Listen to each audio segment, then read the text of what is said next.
Oke, selamat sore teman-teman.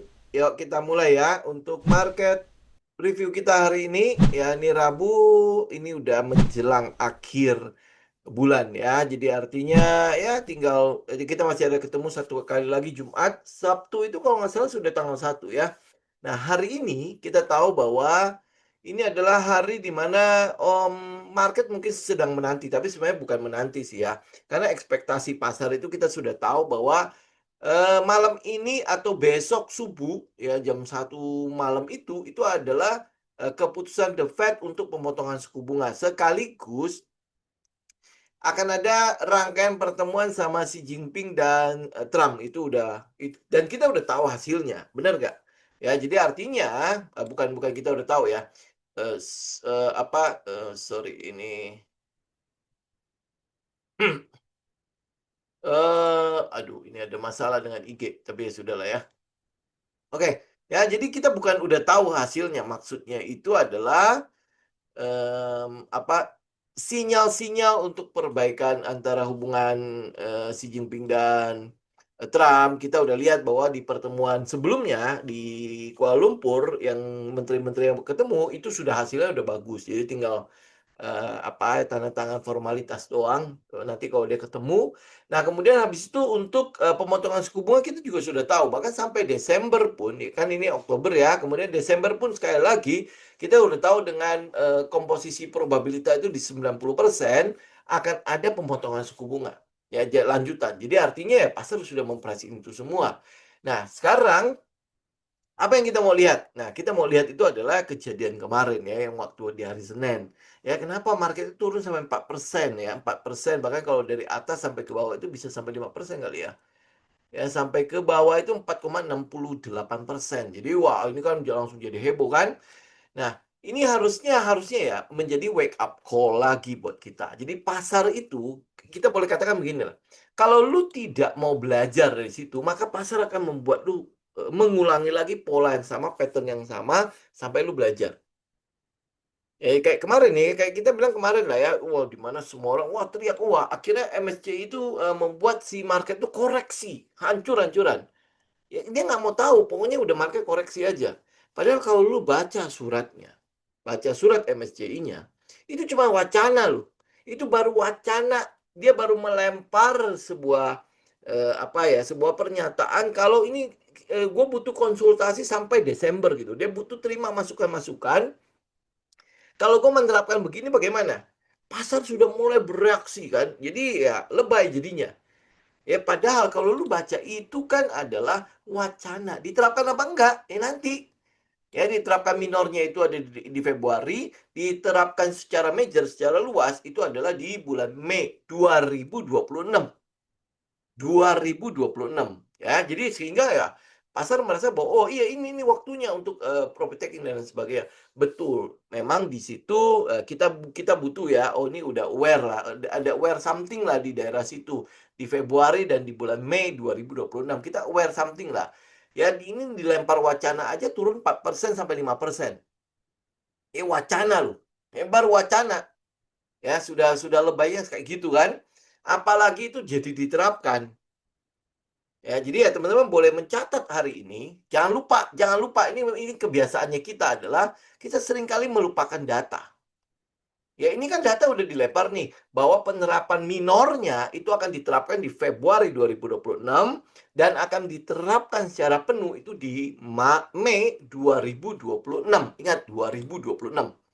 Ya, jadi kalau lu lihat dari ini serangkaian skenario-nya kita tentang indeks, tentang pasar saham dan lain sebagainya. Ini kok rally tidak kunjung koreksi dan lain sebagainya ya. Nah, lu tinggal perhatikan tanggal-tanggal itu. Ya, pelajarannya ya hari ini. Ya, nah itu satu ya, itu satu. Jadi skenario tahun depan itu ya teman-teman tinggal perhatikan aja nanti kalau Februari tiba-tiba diterapkan MSCI baru panik lagi, jangan.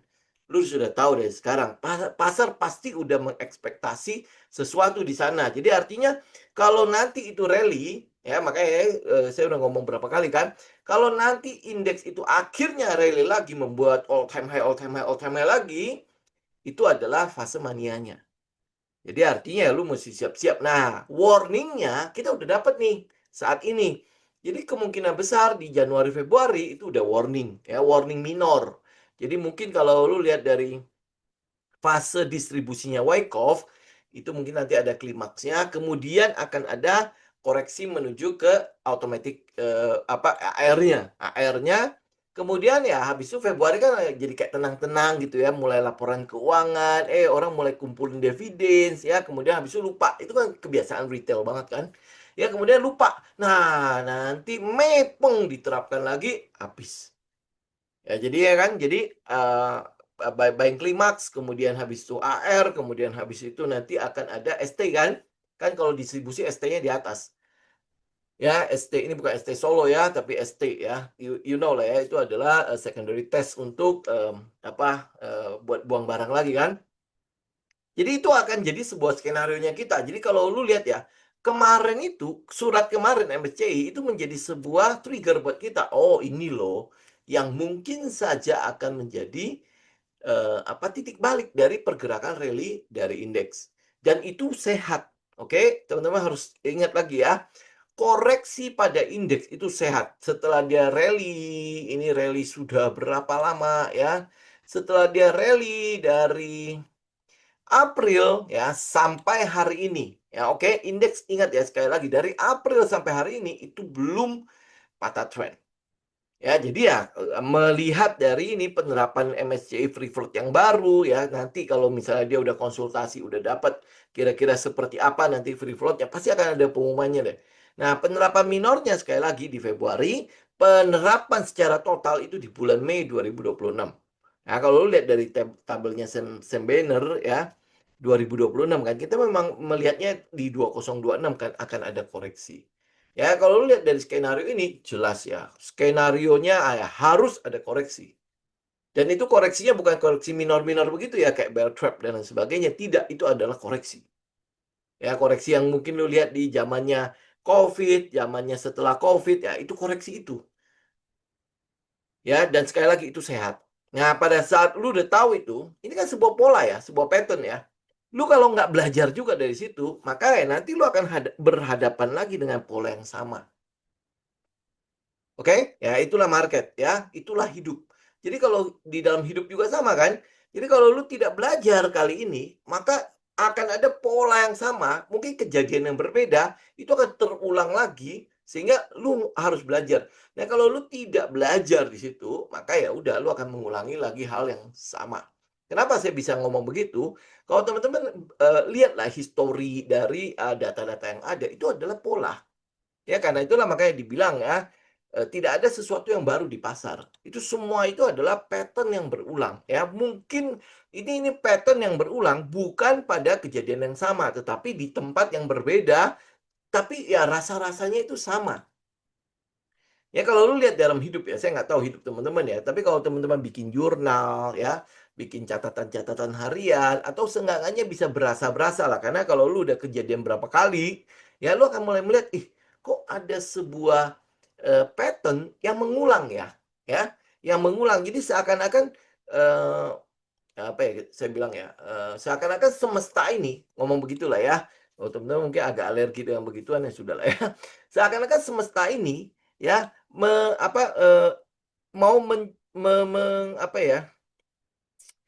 mau membuat kita ya, ini kan lu mau naik level kan ceritanya kan, naik level kan. Nah, lu belajar gitu loh.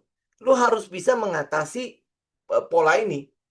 Ya, ambil contoh gini deh, ambil contoh yang paling paling paling mudah itu yang teman-teman lihat di keuangan. Ya, keuangan kita ya, keuangan. Jadi misalnya ada nih kayak misalnya contoh saya lah ya, saya itu bisnis bagus-bagus, tuk turun lagi. Bisnis bagus-bagus, tuk turun lagi. Bisnis bagus, tuk turun lagi gitu ya. Itu sampai ngulang 3 kali. Nah, pada pengulangan yang ketiga, saya mulai sadar, maksudnya saya udah mulai menyadari, kok begini ya? Kok kayaknya ada sebuah pola yang harus go break nih, go break ya. Nah, pola itu bagaimana ya? Gue lihat pola yang pertama, oh begini. Oh, pola yang kedua, oh begini. Pola yang ketiga, oh begini lagi. Nah, jadi gue harus melakukan persiapan nih. Jadi ada habit-habit yang harusnya gue tidak boleh lakukan. Jadi ini habit-habit lama ini, pola-pola pattern-pattern lama ini yang akhirnya membuat gue mengulangi hal itu. Ya, jadi ya ini yang harus di-break. Nah, untuk lu bisa tahu pattern-pattern dan pola-pola begini, ya lu mesti sadar. Ya, lu mesti menyadari kalau itu ada something di situ. Nah, di dalam trading itu kurang lebih begitu. Ya, karena kalau gue lihat ya apple to apple-nya ya, itu kurang lebih begitu. Kalau lu nggak belajar ya, maka lu akan akhirnya diulangi lagi hal yang sama. Nah, kalau dalam trading, kalau lu mungkin daily agak-agak lama ya. Kalau di forex yang kita tradingnya 5 menit, tradingnya 15 menit, tradingnya 30 menit, lu bisa merasakan pola itu berulang. Ya, pola itu berulang termasuk emosi lu. Kok gua keluar ya? Akhirnya lu dapat receh. Ya, receh sedangkan trennya itu masih panjang. Gitu kan? Dan lu akan bisa berasa karena kalau lu tulis jurnal, maka lu akan mulai lihat nih. Gila ya, ini receh receh receh. Padahal gua harusnya bisa dapat gede. Ya, contoh ya kalau misalnya di forex kan kita bilangnya US dollar ya. Gue cuma dapat 10, 15, 20 US dollar ya dengan ya 0,01 lah, anggap begitulah ya. Padahal gue bisa dapat loh 70, 150 ya US dollar kalau gue ikutin trennya. Ya sama kayak hari ini lah. Saya lupa siapa yang nanya saya yang emas ya. Ya, jadi artinya kalau memang lu punya waktu, kita tahu bahwa apa pattern untuk trennya si emas kan sudah patah. Ya, sudah patah. Tapi hari ini ekspektasinya apa? Konteksnya apa untuk hari ini buat emas? Konteksnya itu adalah emas itu akan bagus. Kenapa akan bagus? Karena ada pemotongan suku bunga dari the Fed.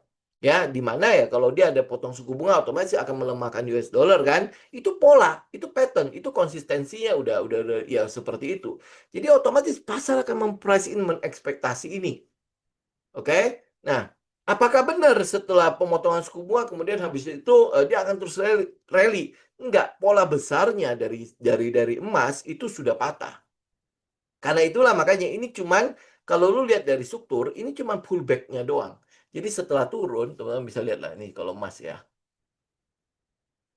Ya, ini adalah pola, ini adalah pattern. Ya, ini kan kalau saya pakai weekly ya. Kalau teman-teman lihat di daily, ini kan dia udah turun begini ya. Ya, dia udah turun kan. Kemudian, nah yang kita lihat itu sekarang adalah ini pullback-nya. Ya, pullback untuk retest. Ya, pullback untuk retest.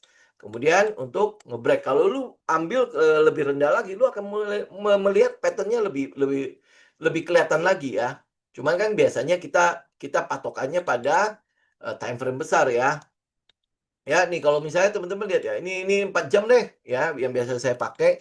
Ini 4 jam ini sudah change of character. Kemudian habis itu ini terjadi break lagi. Jadi artinya kita sudah melihat boss dan boss gitu kan. Ya, di sini ada nah ini ada base kan.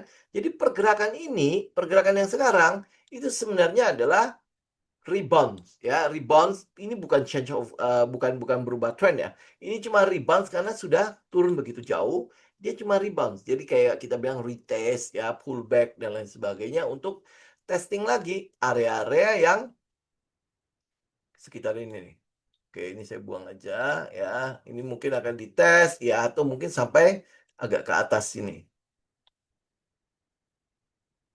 Ya, ini tinggal tinggal lihat aja gitu. Ini kalau kan kita udah tahu ya di sini adalah buying klimaksnya. Nah, ini adalah AR-nya. Jadi kalau teman-teman lihat ya indeks harga saham gabungan ke depannya itu mungkin akan begitu. Ya, tinggal lihat aja. Oh, di sini udah mulai FOMO kan. Semua orang ya, fase mania itu kan begitu ya. FOMO, gua kalau nggak ikut kayak nggak mungkin gitu kan. Dan di sini adalah kesempatan gue menjadi kaya raya, bla bla bla bla, segala macam kan. Itu akan terjadi sebentar lagi. Nah, next habis itu akan ada klimaksnya. Nah, ini kayak emas. Ya, kalau lu mau belajar, lalu belajar dari emas. Nah, emas juga akan begitu kan.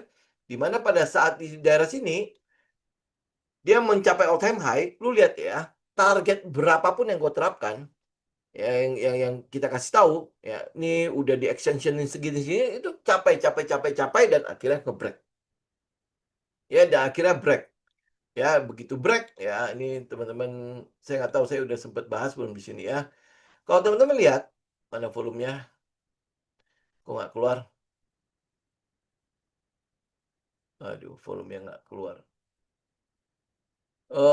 Ini nggak ada volumenya ya. Tapi kalau teman-teman bisa lihat volumenya, maka teman-teman tahu ini adalah volume paling besar. Ya, paling besar ya yang sudah terjadi dari berapa berapa tahun yang ke belakang gitu. Ya kalau lu nggak mau lihat volume ini, teman-teman bisa cek di volume COT lah ya. COT atau volume apa. Kalau emas kan teman-teman pasti tahu ada COT-nya kan. Ya, nah itu adalah klimaksnya. Nah, setelah klimaks, ini yang kita sebut sebagai AR kan. Ya, rebounds-nya itu loh. Ya, retest, ya pullback atau apa, itu adalah AR-nya. Ya, next habis itu udah tinggal turun lagi. Kalau lu lihat dari sisi orang bilang apa ya? Terakhir itu saya sempat ngelihat orang membahas tentang Elliott wave ya. Itu adalah wave terakhir. Ini adalah wave terakhirnya. Ini adalah wave terakhirnya. Itu adalah gelombang kenaikan terakhirnya. Kemudian ini akan disertai oleh penurunan dulu, koreksi dulu, kemudian nanti akan lanjut lagi naik. Ya, ini emas. Nah, ini juga teman-teman kalau misalnya ngikutin emas, teman-teman juga bisa belajar. Ini adalah fase manianya. Ya, di mana lu lihat lah ya, apa nggak di trading, nggak di emas yang fisik, semua orang berbondong-bondong untuk membeli. Nah, di sini yang kita sebut sebagai herd atau kerumunan. Ya, sudah mulai berkumpul tuh behaviornya, perilaku untuk berkerumun itu sudah mulai. Kenapa? Karena dilihat dari sini, dari situ, dari sini, dari situ, ya. Kok semua orang ngeborong itu ya? Kayaknya kalau gua nggak ikutan, gua kayaknya ketinggalan loh. Sampai tukang toko-toko emas itu sampai menaikkan disparitas harga antara yang resmi sama yang mau mereka jual itu kan jauh banget ya. Biasanya kan paling cuma 100 lebih, 200 ribu kan. Ini sampai jutaan. Ya harga resminya mungkin sekitar 2,1, 2,3 ya. Dia mereka bisa jual sampai 3 juta lebih. Benar nggak? Ya mereka teman-teman yang ikutan ngeborong emas, teman pasti tahu lah ya. Disparitas harganya begitu tingginya. Karena pedagang-pedagang emas juga mencoba untuk mengkeep emasnya. Dan lu teman-teman bisa kebayang nggak? Karena supply dan demand yang tidak seimbang di dalam negeri, itu Antam sampai mengimport 30 ton ya, 30 apa 10 ton emas buat mencukupkan demand-nya. Lu bayangin, apa yang tambang saja nggak ke Uber gitu loh. Ya, yang punya perusahaan tambang saja nggak ke Uber untuk jualan. Karena apa? Karena demand-nya begitu tingginya. Nah, ini yang kita sebut sebagai FOMO. Lu akan lihat periode itu terjadi pada indeks harga saham gabungan sebentar lagi. Ya, itu sudah terjadi di apa di pasar US ya, Dow Jones segala macam itu sudah terjadi. Lu bisa lihat euforianya seperti apa, all time high, all time high, all time high kan. Kemudian ini karena ada pemerintahan baru di Jepang ya, Jepang juga Nikkei juga udah mulai seperti itu. Nah, ini tinggal kita lihat aja ke depannya ya. Nah, data-data katalis-katalis itu cukup mendukung kok untuk periode di mana window dressing dan lain sebagainya. Itu terjadi. Ya, selama pokoknya nggak ada perubahan sama sekali ya. Jadi lu lihat ya ini kan gongnya kan sebenarnya kan. Ya, gongnya kan di sini. Penurunan suku bunga di ini kan hari ini punya nih. Hari ini sama atau besok pagi ya. Besok pagi waktu Indonesia Barat kan itu adalah 99,9%. Jadi udah pasti akan ada sorry. Yang tanggal 29 dulu ya. Nah, 29 Oktober itu 99,9%. Jadi pasti ya pasti akan ada penurunan suku bunga. Nah, Desember, ini kan berarti Desember ya, itu adalah 84,8%. Ya, ini ya, teman-teman bisa lihat ya. Ini yang hari ini, kemarin itu masih 90,5%. Ya, kenapa ini turun? Karena shutdown. Begitu shutdown itu sudah mulai dibuka lagi, ya ini pasti akan naik. Persentase ini pasti akan naik ke 84,8%. Jadi sangat yakin. Kemarin malah di hari Selasa kemarin kita lihatnya masih di 90 kan. Seminggu yang lalu itu masih 95,5%. Jadi ya ini masih sebulan kan. Patokannya adalah kalau shutdown untuk pemerintahan US itu berakhir, maka ini akan mulai naik lagi. Ya kenapa market begitu yakin akan ada pemotongan suku bunga di Desember? Karena data inflasi. Data inflasi bagus kan? Ya, data inflasi stabil ya dengan yang perang dagang bahkan cenderung turun malah data inflasinya. Jadi ini gongnya. Nah, setelah hari ini 99,9% penurunan suku bunga, market udah price ini tuh. Ya, yang dikejar oleh market nanti adalah yang ini 10 Desember, di mana ya market memprice in untuk pemotongan suku bunga lanjutan. Ya, itu market. Jadi market nggak akan bergerak, oh hari ini ya pemotongan suku bunga, baru dia bergerak besok. No.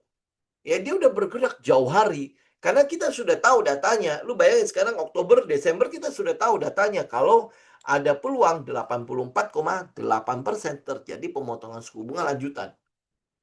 Ya, ini yang kita sebut sebagai data.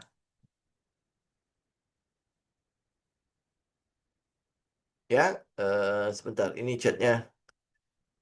Ya, ini yang kita sebut sebagai data gitu loh. Makanya kenapa penting sekali buat kita itu data. Penting sekali yang kita sebut sebagai katalis ya. Katalis ini bukan narasi-narasi kosong yang seperti yang teman-teman lihat lah. Ya, oh, nanti akan ada ini, nanti habis itu dikejar. Nanti akhirnya berakhir seperti dada. Ya, naik terus ya, atau JARR ya. JARR kan naik terus tuh. Sekarang udah kemana kan? Tuh coba bayangkan dari yang cuman berapa puluh perak ya, bisa hampir hampir 10.000. Lu bayangkan, itu cuma dalam waktu berapa bulan. Pasti lu mau ngejar yang begituan kan? Ya kan? Gitu loh. Nah, kalau lu punya metode di situ, kalau lu punya setup di daerah situ, it's okay. Tapi kalau tidak ada, berarti kan lu tidak bisa memberikan alasan kenapa gue ikut JARR. Benar nggak? Ya, kenapa gue ikut FA? Ya, kenapa gue ikut Dada misalnya kayak gitu segala macam? Lu nggak bisa hanya berdasarkan narasi yang berkembang di luar. Lu nggak bisa nelan mentah-mentah karena ada Vanguard masuk, karena ada BlackRock masuk, maka akhirnya gue masuk di situ. Oh kan nggak follow gajahnya kan? Itu gajah beneran apa cuman yang dibuat-buat? Gitu lu mesti ngecek gitu loh, jadi nggak menelan mentah-mentah sebuah keadaan. Oh, FUTR nanti akan jadi begini, CBRE ya nanti akan jadi begini, lu nggak bisa telan mentah-mentah. Dia jadi apa enggak ya lu nggak bisa gitu loh. Lu butuh aksi korporasi yang nyata, yang bukan cuman katanya. Kalau lu cuman isinya katanya, lu trading buat apa? Itu kan sama aja lu dengan judi kan. Nanti kalau akhirnya nyangkut lagi, ya apa lu nyalain siapa? Lu nyalain bandar, lu nyalain ini, nyalain itu. Berarti kan memang tidak punya niat ya untuk berubah sama sekali gitu. Ya, nah hari ini, kemarin minggu yang lalu, terus habis itu hari Senin yang lalu, itu adalah bukti nyata. Bukti nyata kalau sebuah pergerakan harga cuman dengan narasi kosong, dia turunnya juga sangat cepat. Bubarnya juga sangat cepat. Kerumunan itu dengan mudahnya. Mungkin teman-teman udah pernah lihat ya burung bangau yang ada di sawah. Ya, saya nggak tahu teman-teman sering main ke sawah nggak, tapi anak kota mungkin agak jarang kali ya. Tapi ya saya yakin banget teman-teman pasti tahu lah ya, mungkin lihat di YouTube lah, lihat apa-apa. Itu burung walaupun berkumpul ya banyak sekali. Ya banyak sekali berkumpul. Ya lu tinggal deketin aja, lu hentakkan kaki sedikit, keterbang semua. Kenapa coba? Karena kekuatannya kekuatan kosong kan. Cuman kekuatan berkumpul dan dia merasa kalau gue berkumpul banyak di situ, maka kekuatan gue dilihat mangsa itu, wah ini besar gitu. Oh ini sesuatu yang menakutkan, jangan dideketin. Benar nggak? Ya, karena kosong. Karena memang tidak punya kekuatan itu. Ya, begitu kita takutin, begitu kita hentak, dia kabur semua. Lu coba gajah lu berani gituin. Nggak habis lu diinjak-injak. Karena dia punya kekuatan yang real kan. Ya kan? Lu kayak ikan deh, ya. Ikan mas deh, ya ikan mas. Mungkin sebenarnya sering ya kalau di apa restoran-restoran Sunda tuh banyak kan ikan mas kan kalau lu datang tuh dia ngumpul semua. Bener gak? Dia ngumpul semua. Lu kasih makan dia cap cap cap cap cap. Begitu lu hentakin kaki dia kabur semua kan. Ya kan padahal dia banyak loh. Ya dia banyak. Harusnya kan dia kita anggap sebagai sesuatu yang kuat lah. Karena menurut mindsetnya mereka dengan berkumpul gitu kan dia akan menjadi kuat kan. Ya, tapi cerai-berainya cepet banget. Nah, itu kayak gini nih. Ya, kerumunan tetapi kerumunannya itu cuman hanya modal-modal cerita-cerita kosong. Paham kan? Ya, jadi kalau lu belum belajar itu juga ya, nanti lu akan belajar lagi. Jangan mulai dengan katanya, tapi mulailah lu mencari data. Makanya kenapa data itu penting banget. Lu kalau pegang data, lu pegang dunia gitu. Kita bilang ya, Kalau lu tahu ya, lu tahu banyak sekali data, maka ya pondasi lu akan sangat kuat gitu. Termasuk dalam trading. Lu nggak usah bilang nggak apa dalam hidup sehari-hari juga sama kan. Kalau lu tahu banyak, berarti kan lu punya skill ya untuk mengolah sesuatu yang orang lain nggak tahu. Sehingga lu bisa memberikan solusi kepada orang lain. Nah, itu jadi bisnis kan. Ya, kenapa kenapa sebuah bisnis bisa laku? Karena produknya dia itu dibutuhkan. Kalau produknya tidak dibutuhkan, ya udah lu mau bagaimana juga pinternya kan nggak ada gunanya kan. Nah, bagaimana cara lu tahu produk ini dibutuhkan apa enggak? Ya, ada namanya R&D kan, Research and Development. Kenapa dilakukan research? Kenapa dilakukan development? Kenapa dilakukan adjustment? Karena dia menyesuaikan dengan keadaan saat ini. Keadaan saat ini ya itu akan berbeda dengan keadaan waktu orang tua kita. Itu pasti keadaannya berbeda. Ya, saya hari ini baru ini ya, baru ngobrol ya. Eh, kita punya AI hari ini. Ya, kita punya AI hari ini. Kalau dulu kita ngolah data, itu bisa berminggu-minggu. Ya, kalau teman-teman ya di trading kan kita olah data juga kan, itu bisa berminggu-minggu. Baru akhirnya kita bisa melakukan apa bisa memutuskan, oh ini oke, ini layak. Ya, itu pun dengan apa tingkat error yang begitu tingginya. Kenapa? Karena itu diolah oleh manusia. Ya, manusia A dengan manusia B itu bisa mengolahnya itu berbeda. Ya, tergantung dari tingkat pemahaman manusia A dan manusia B kan. Tapi hari ini kita punya AI namanya, artificial intelligence, ya, yang bisa ngolah data dalam hitungan menit, ya, dan tingkat errornya itu bisa sangat-sangat kecil kalau lu bisa ngelatih si AI ini. Ya, namanya learning machines ya atau AI agent yang mungkin teman-teman lihat deh kayak GPT segala macam. Itu hari ini seperti itu. Ya, jadi kalau hari ini lu masih dengar katanya, gue bilang ya, ini sekali lagi teman-teman ya, memang uang-uang teman-teman ya, tapi sayang gitu loh. Daripada lu hambur-hamburin di sini, lebih baik lu pakai itu untuk sesuatu yang bermanfaat di dalam hidup lu sehari-hari. Kembangin bisnis lu kek, ya, apa ngajakin keluarga lu makan kek, ya, itu akan jauh lebih ini. Ya, jauh lebih bermanfaat dibandingkan dengan lu ngebuang-buang uang di sini. Ya, tapi kalau lu mau ada di sini, lu bikin PR-nya, lu kerjain PR-nya. Kalau enggak, lu akan dipaksa untuk mengulangi hal yang sama. Kemarin beli di pucuk, ya, nggak belajar juga, nanti lu akan belajar lagi beli di pucuk. Beli di pucuk, beli di pucuk. Nah, sampai kapan lu mau beli di pucuk terus? Yang harus lu lakukan apa? Ya beli di bottom dong. Beli di harga yang pantas. Memang kita nggak pernah tahu bottom itu di mana. Ya, tapi kita bisa ngerasain pucuk itu di mana dan bottom itu di mana. Kita bisa merasa itu. Oh, ini udah bottom, ini adalah pucuk. Kita tahu gitu loh. Ya, kita bisa ngerasain kalau lu melengkapi metode lu dengan psikologi ya. Dan lu mau peka, lu mau sadar dengan apa yang sedang lu kerjakan gitu. Karena kalau lu trading cuman karena apa ya? Karena katanya ini bottom nih. Kalau harga turun terus, nah ini bottom nih. Belum tentu, teman-teman. Ya, karena itulah makanya kenapa kita punya yang namanya risk management.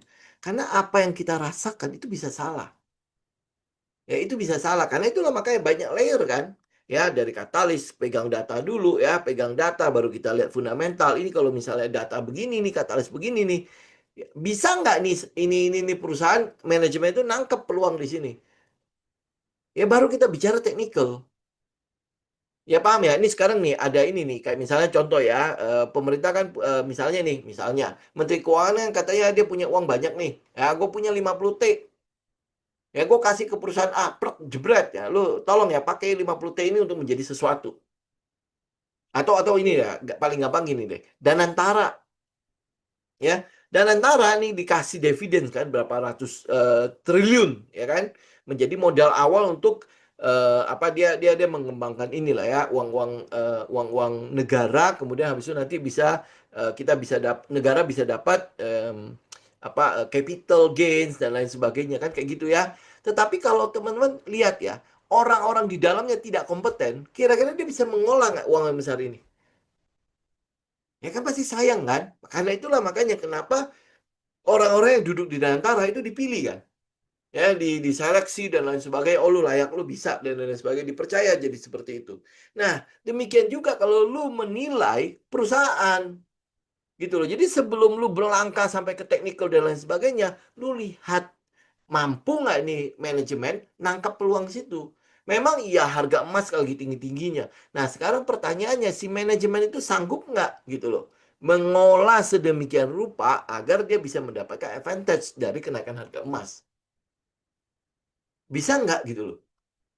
Ya, nah kayak misalnya contoh ya, contoh paling mudah aja misalnya PSAB. Ya, PSAB ngapain? Perusahaan emas gitu kan. Yang dia lakukan adalah dia menjual ya calon tambangnya dia. Kenapa? Karena dia merasa tidak sanggup gitu. Calon tambang ya dijual ke UNTR. Bagus nggak? Sebenarnya untuk perusahaan mungkin mungkin saja bagus. Tetapi dengan sendirinya otomatis ya dia mengurangi cadangan emasnya. Kalau dia nggak punya tambang yang baru, ya berarti tambang yang sisa ini tinggal berapa? Tadinya kan sebenarnya dia punya cadangan kan. Cuman dia kayaknya dia tidak sanggup. Karena itulah makanya dijual untuk dapetin cash. Ya, cash ini mungkin dia memaksimalkan untuk tambang itu ya. Kita lihat nanti dia akan seperti apa. Tapi yang pasti adalah kalau manajemen tidak sanggup, cash ini juga akan habis. Nah, contoh paling mudah itu adalah kita punya satu kan saham yang kita keluar akhirnya oil ya, oils ya, yang usaha kelapa itu.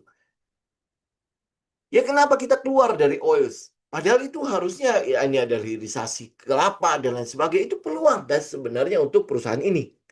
Betul nggak? Ini peluang loh. Dia bisa nangkap apa enggak? Nah, ini yang jadi masalah kan. Nah, kemudian habis itu bisa nangkap apa enggak? Ternyata ke blow up, peng, ya, ke blow up. Bahwa perusahaan ternyata menjaminkan asetnya untuk mendapatkan pinjaman dan itu sudah pernah. Ini nanti akan kayaknya Oktober ini ya. Dia punya RUPS kan, ya. Dia mau minta restu dari pemegang saham agar mereka bisa menjaminkan setengah dari aset mereka untuk mendapatkan pinjaman. Nah, di situ kalau lu udah tahu nih ya, PR lu adalah lu nge-breakdown. Ternyata dia sudah pernah melakukannya 2 atau 3 tahun yang lalu dengan setengah asetnya. Nah, kalau dia udah pernah menjaminkan, berarti dia udah pernah mendapatkan pinjaman kan? Ya. Nah, setengah aset sudah dijaminkan, hasilnya apa? Hasilnya ternyata nggak ada. Nah, sekarang dia mau menjaminkan setengahnya lagi. Berarti kan 100% udah dijaminkan semua tuh untuk memperoleh pinjaman. Nah, lu kalau melihat kayak gitu, lu masih percaya sama perusahaannya? Kalau gue sih gue udah angkat kaki. Ya ini kan sama kayak kita gitu ya, kita. Lu diberikan kepercayaan nih, oh ini bapak lu sudah mengasih lu misalnya 5 buah rumah, kasih lu warisan 5 buah rumah. Ya, berarti kan dianggap bahwa oh lu bisa ngelola lah. Ya apa yang lu harus lakukan? Lu harusnya kan lu sewain atau lu apain lah di rumah itu kan. Atau mungkin lu bisa roboin, lu makeover, kemudian habis itu lu mungkin jual lebih dengan harga yang lebih mahal kan, kayak gitu kan. Nah, apa yang ternyata yang terjadi adalah ya gue jaminkan aset-aset rumah itu untuk biaya hidup gue. Kenapa? Gue nggak tahu apa yang harus gue lakukan. Ya, jadi 2 rumah gue jaminkan, ya. Kemudian habis itu kan gue dapat pinjaman tuh. Pinjaman ternyata gue pakai cuman buat biaya hidup. Gue nggak bisa berkembang sama sekali. Ya, nah sekarang uangnya habis. Apa yang harus dilakukan oleh dia? Dia jaminkan lagi 3 rumah kan? Ya, nah kalau kayak gitu, karakter orang kayak gitu, lu mau? Kira-kira ada masa depannya nggak gitu ya karakter kayak gitu? Ya, oke. Nah itu kan sama kan? Nah ini yang sama dengan perusahaan tersebut ya. Kalau kita lihat, oh karakternya nggak bagus. Ya walaupun akhirnya naik 50% ya. Dia naik 50% baru turun lagi kan. Ya, nah kemudian habis itu kalau lu lihat dari setupnya kelihatannya bagus banget. Menarik sekali setup itu. Nih, teman-teman bisa lihat oils.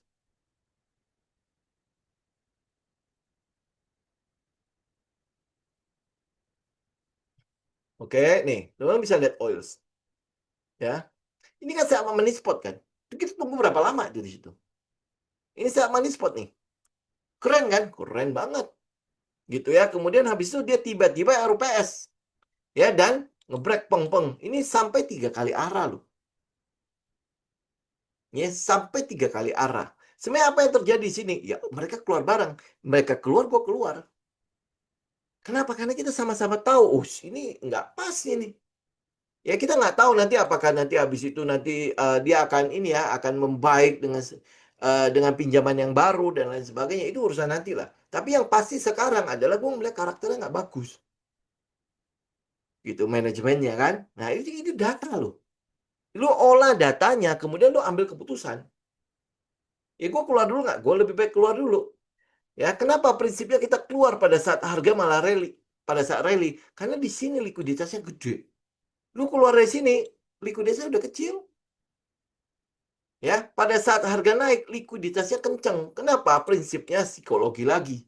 Ya, pada saat harga lagi nanjak, apa yang lu lakukan? Ngejar kan? Ya, kejar ya. Ini menarik. Jadi banyak sekali likuiditas yang masuk situ. Menarik kan? Ya. Nah, pada saat harga lagi turun, itu tidak menarik.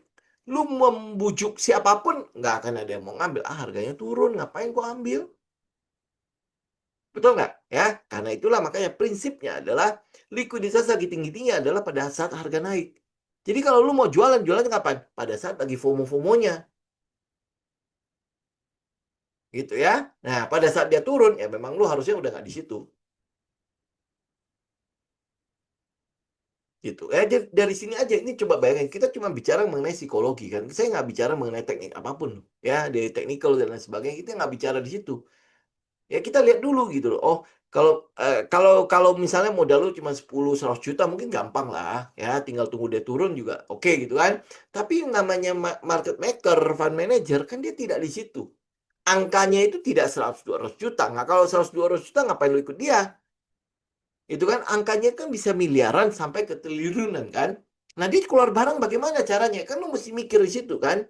Oh, pada saat ya ini justru pada saat lagi hype-hype-nya. Nah, ini mungkin teman-teman bisa menjadi pelajaran lagi ya. WRG, kapan si fund-fund itu keluar barang? Ya, kapan si pengendalinya sampai keluar barang? Sekarang udah 90 sekian persen, 93 atau eh, itu udah dipegang masyarakat. Nah, mereka keluar barang kapan ya? Di sini nih. Ya kan dibikin story begitu menariknya kan. Sampai saya juga waktu itu kan sempat tertarik kan. Kenapa? Teman-teman bisa lihat ya. Dari setupnya itu jelas menarik banget gitu lah. Secara ini, secara teknikal. Ini menarik banget. Ya, tetapi kalau lu lihat saham kepemilikan di masyarakatnya, sebenarnya di daerah sini juga sudah di atas 50%. Ya itu makanya kenapa kita memberikan syarat gitu ya.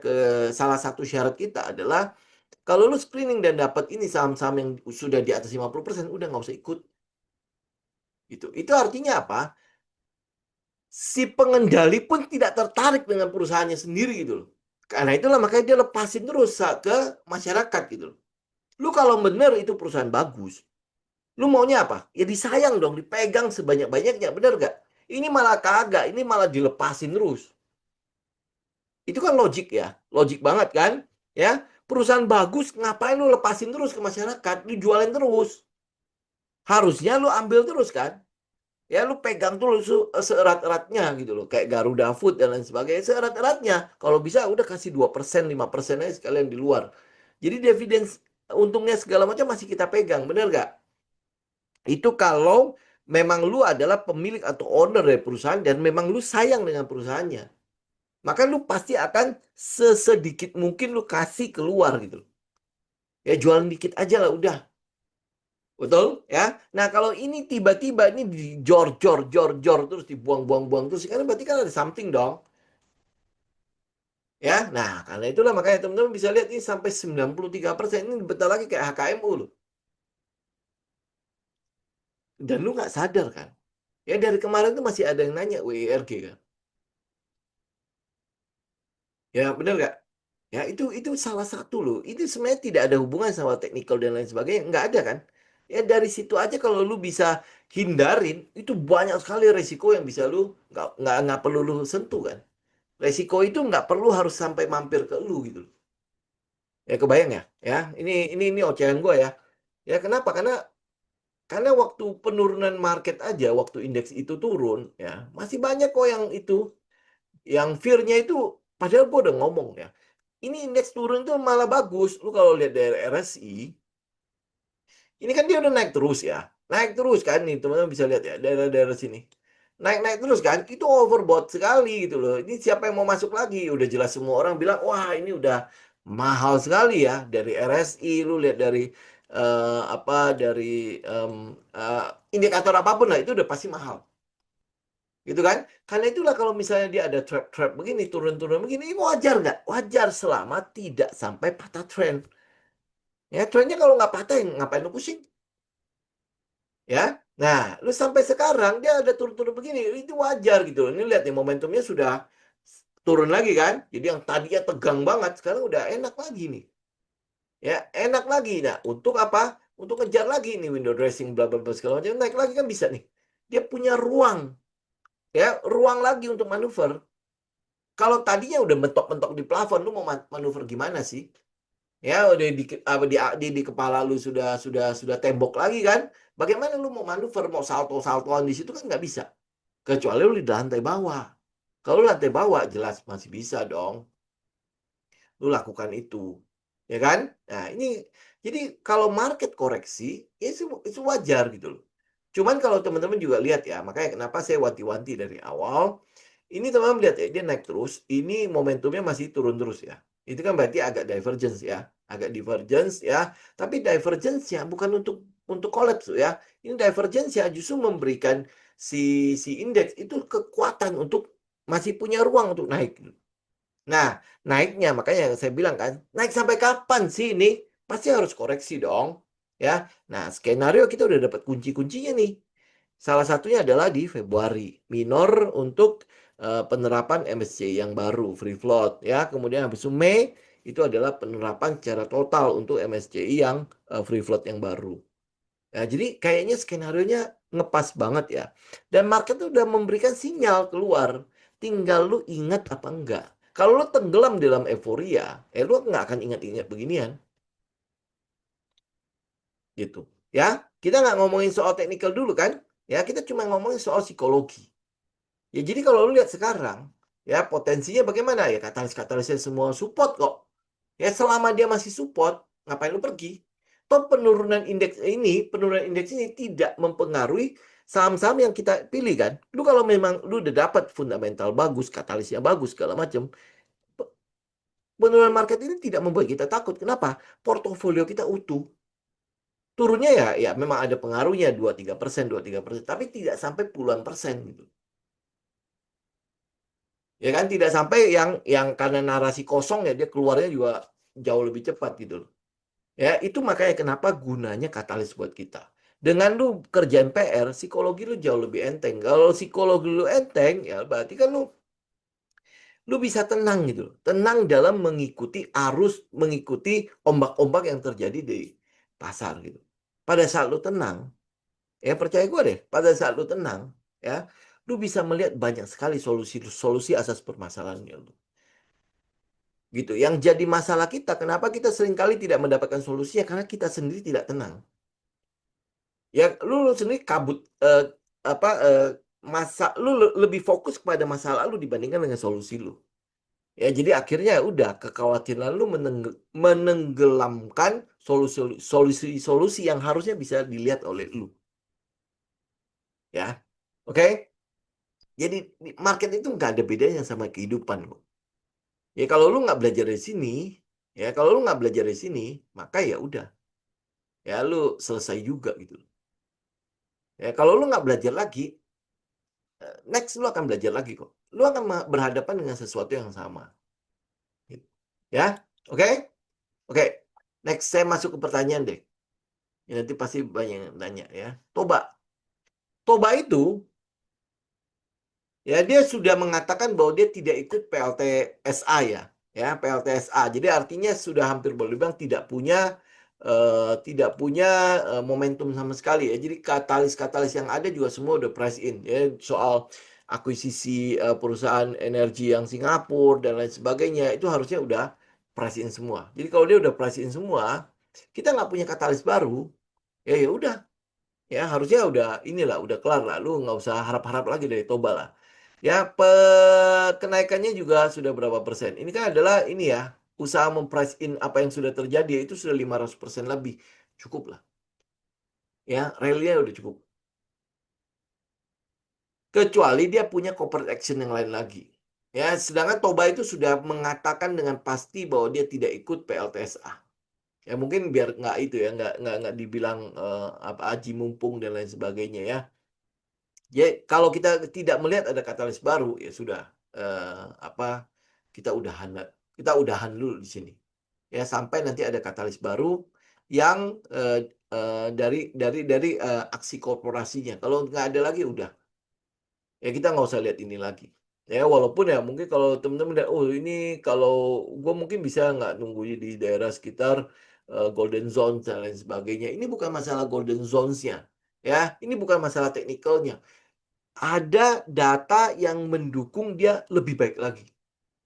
Ya, sekarang masalahnya tidak ada untuk si Toba. Karena itu semua udah price in.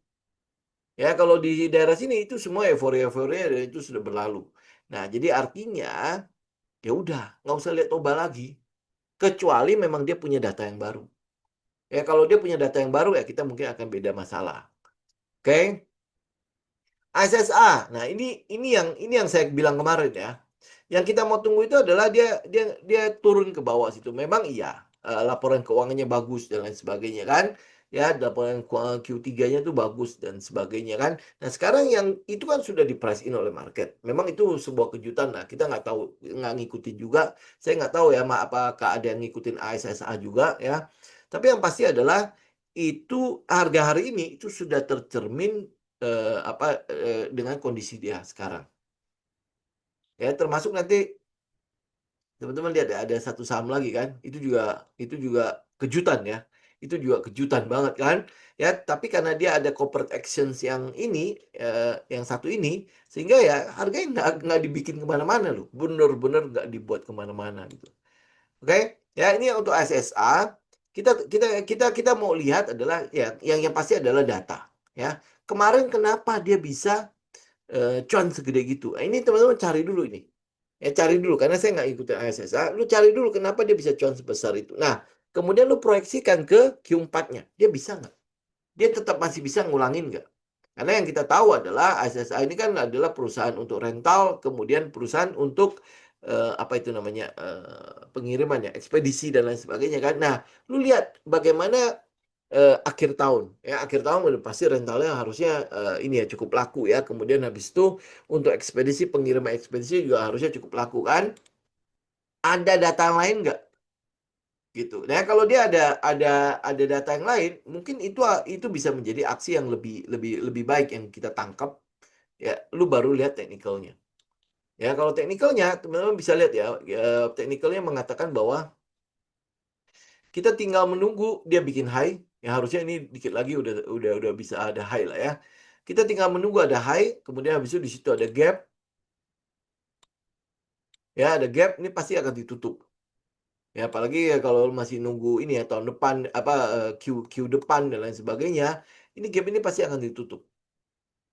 Gitu. Jadi market profit taking dulu untuk berita yang sekarang, ya untuk realita yang sekarang. Nah, kemudian setelah profit taking, dia akan ngitung kira-kira nanti Q4 dia tetap segitu nggak? Ya kalau Q4 dia tetap segitu, hitungannya semua udah ada lah ya. Kemudian habis itu ya market akan mengejar itu. Jadi setelah profit taking, market akan mengejar itu. Gitu. Ya, jadi ya pastikan dulu lu punya data itu. Oke? Nah, terus habis itu Do kalau nggak salah dia masih turun terus ya. Bener nggak? Ya. Ya, nah ini hampir ada di daerah yang kita mau ya. Tetapi ini teman-teman juga perhatikan ya. ini ya ini kan udah mau sampai di sini nih. Oke, kemudian RSI-nya juga mensupport ya, di mana ya golden zones-nya itu cukup oke ya. Yang teman-teman butuh update nih sekali lagi ya, saya butuh teman-teman update itu adalah kontraknya dia. Kontraknya dia. Ya, karena sampai hari ini saya mengkorek-korek di mana-mana, kontraknya itu nggak ketemu. Ya, sampai akhirnya saya kesel, bukan kesel gimana sih ya. Karena nggak ketemu kontrak antara dia sama WiFi. Ini masalahnya nih ya, kontrak dia sama WiFi. Jadi akhirnya kita ambil ke saham yang satunya lagi. Ya, jadi yang berhubungan dengan WiFi itu kan sebenarnya ada dua perusahaan tuh. Satu ini, satu lagi yang sedang mau ke protection sebentar lagi tanggal November itu berapa kelar gitu loh. Ya, Tapi secara teknikal, memang Do itu udah di area yang hampir-hampir memang sudah masuk ke area yang kita mau buy ya, 127 dan sebagainya ya. Ya, cuman yang saya butuh update itu adalah data itu. Ya, data. Karena yang akan membuat perubahan pada DNA-nya si Do itu adalah kontrak itu. Ya, kontrak itu gede. Karena dia harus mendatangkan 20 juta ya, 20 juta atau berapa juta itu ya, pelanggan baru dari iklan. Ya, dan iklan itu memang dikelola oleh si Do. Ya, memang iya, oke, di narasi-narasi yang berkembang di pasar itu seperti itu. Jadi WiFi menugaskan ya, kita bilang dalam tanda petik quote and quote ya, menugaskan si Do itu untuk menangani iklan mereka. Karena itulah makanya anak-anak perusahaan si WiFi yang berhubungan dengan iklan-iklan itu kan dijual kan, ya dilepas gitu. Nah, cuman saya butuh legalnya. Kan kita memang selalu begitu ya. Kita cari data legalnya. Kalau nggak cuman katanya ini di sini. Ya, begitu legalnya kita dapat, ya mungkin agak susah untuk kita dapatkan ya. Nah, lu tinggal perhatikan aja di daerah-daerah yang kita mau. Ini kan berarti kan kalau kita mancing kan dia udah sampai nih, ikannya tinggal hap doang kan. Ya tinggal lu mau tarik apa enggak. Gitu itu do. Ya, sembari lu update itu. Siapa tahu tiba-tiba dapat gitu ya, dapat dari mana atau ada bocoran apa gitu. Itu yang kita mau. Ya, ini do ya, teman-teman tinggal perhatikan aja daerahnya 127 di bawah ini 116. Itu adalah daerah yang kita mau. Ya, cuman jangan lupa tetap harus ada stop loss-nya ya, karena bisa saja gitu salah. Oke? Kemudian Humi. Nah, Humi ngapain? Humi yang kita mau itu kan daerah sini ya. Ya, di 114 100 ya, 14 100 dia udah sempat masuk kok di 115. Ya, kalau lu kumpulin ya berarti udah kumpulin di sini. Nanti siapa tahu dia masuk lagi. Ya, pokoknya kumpulin aja di daerah yang kita mau, udah gitu aja. Ya, ini kan gapnya juga masih belum ketutup tuh. Jadi masih ada peluang dia akan turun untuk tutupin gap itu. Ya, saya akan jauh lebih senang kalau dia tutupin gap itu. Ya, ini gap tinggal ini, tinggal 107 ya. Ini high-nya berapa sih? 108 ya. Kalau dia udah tutup 108, ini sebenarnya gap yang bawah ini udah ketutup. Walaupun memang iya, kita katakan ya, gap itu mungkin saja nggak akan dibiarkan terbuka untuk sekian lama gitu ya. Tetapi ini kan dia ada di sini ya. Saya yakin banget ini gap itu pasti akan ditutup. Gitu. Jadi ya teman-teman tetap tetap ambil di daerah 100 sampai 115 di daerah situ. Ya, dia bisa tutup gap akan lebih baik. Udah itu Humi. Ya, bottom up ini bukan istilah bottom sih, Pak. Ini memang ada di area kita buy atau enggak. Nah, FUTR gini. FUTR kalau teman-teman lihat teknikalnya, itu kan udah pasti sulit untuk di-buy ya. Ya, kecuali dia mulai ngebest. Nah, kita mau dia mulai ngebest. Oke, ini teknikal ya. Tetapi kalau lu lihat dari ini datanya sebenarnya cukup tidak menarik ya. Maksudnya gini, dalam arti gini, agak quote and quote ini seperti dibuat-buat. Ya, quote and quote itu seperti buat-buat. Kenapa kita bilang buat-buat? Karena ini adalah perusahaan yang tadinya FUTR itu tadinya perusahaan media ya, perusahaan iklan segala macam. Sekarang mau dijadikan EBT, energi baru dan terbarukan, karena yang akuisisi ini kabarnya punya lahan di Gunung Slamet ya, Batu Raden situ. Oke, dia punya lahan di situ. Nah, kemudian habis itu ini mau dijadikan pembangkit listrik tenaga panas bumi seperti brand. Ya, seperti brand, seperti PGEO, ya. Nah, lu mesti cek dulu nih untuk bisa membangun sebuah PLT PB itu butuh dana berapa?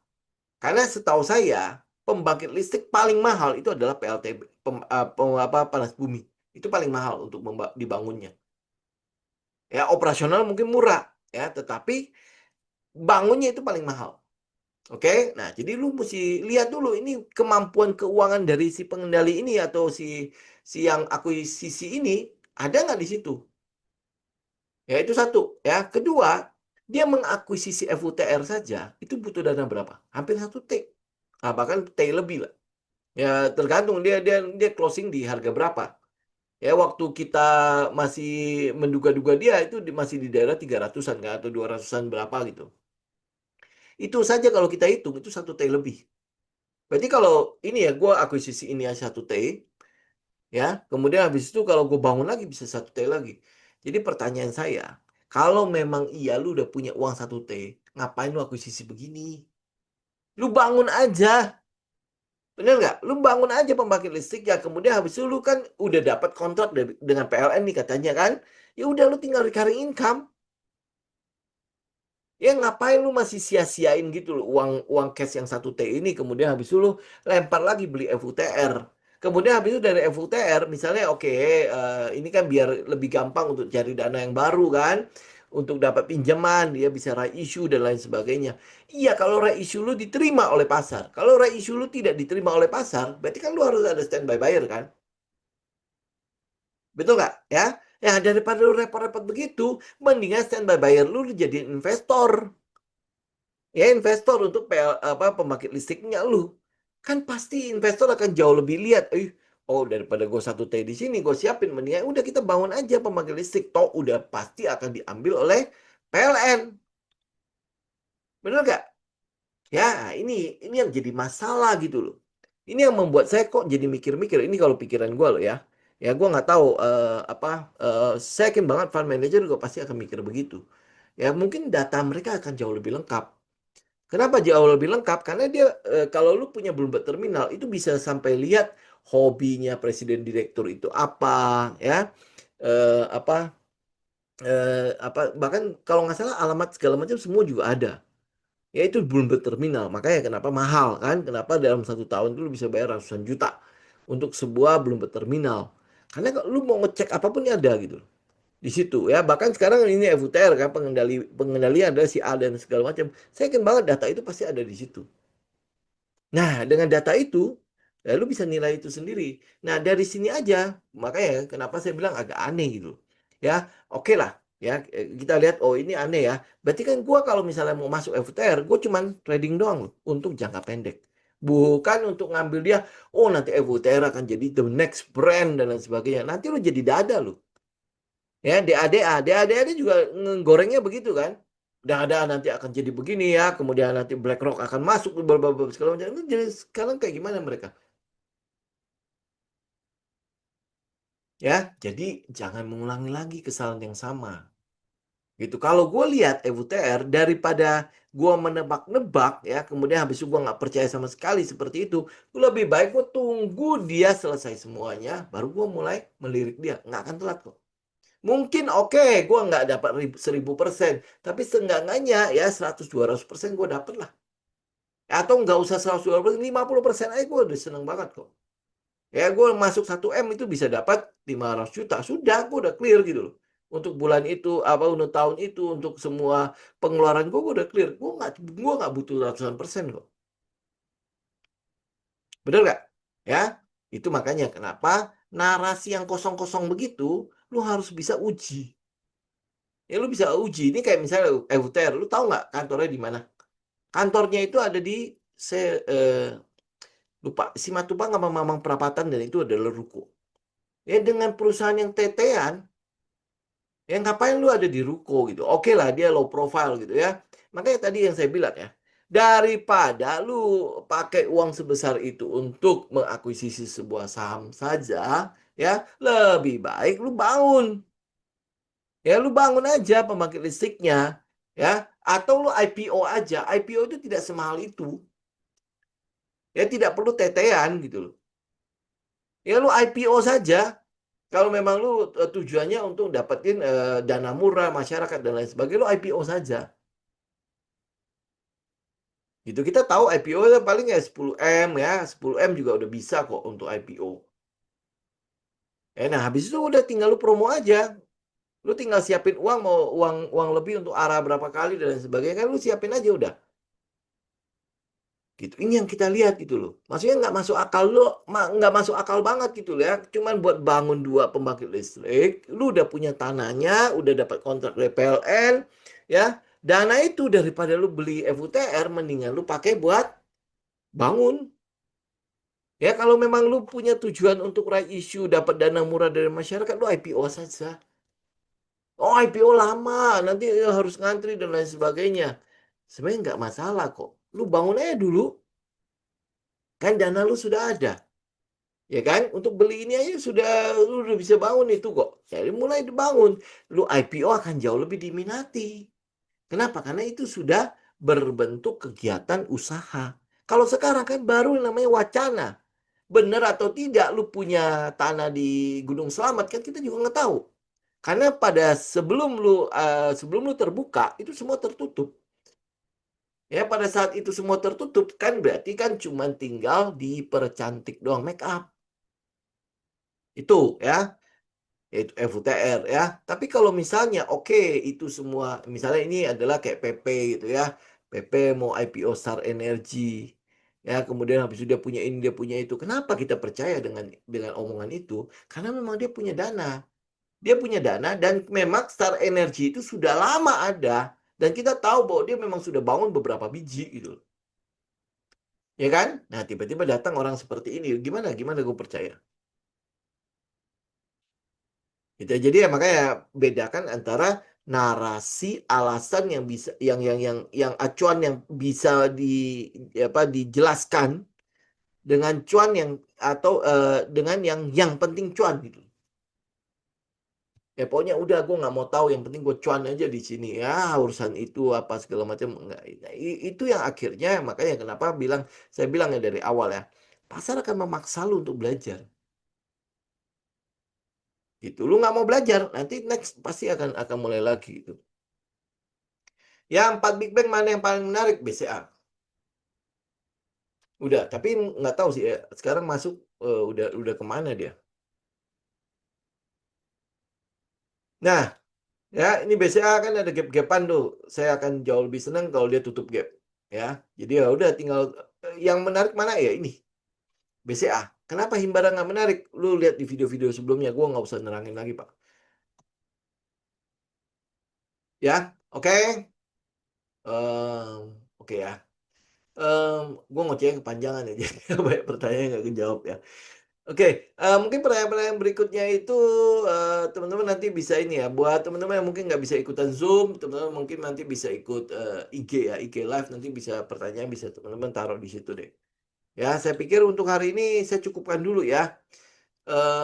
Apa yang menjadi ocehan saya semoga bermanfaat ya. Tapi kalau misalnya ini merasa tidak bermanfaat, nggak apa-apa, teman-teman lewatkan aja.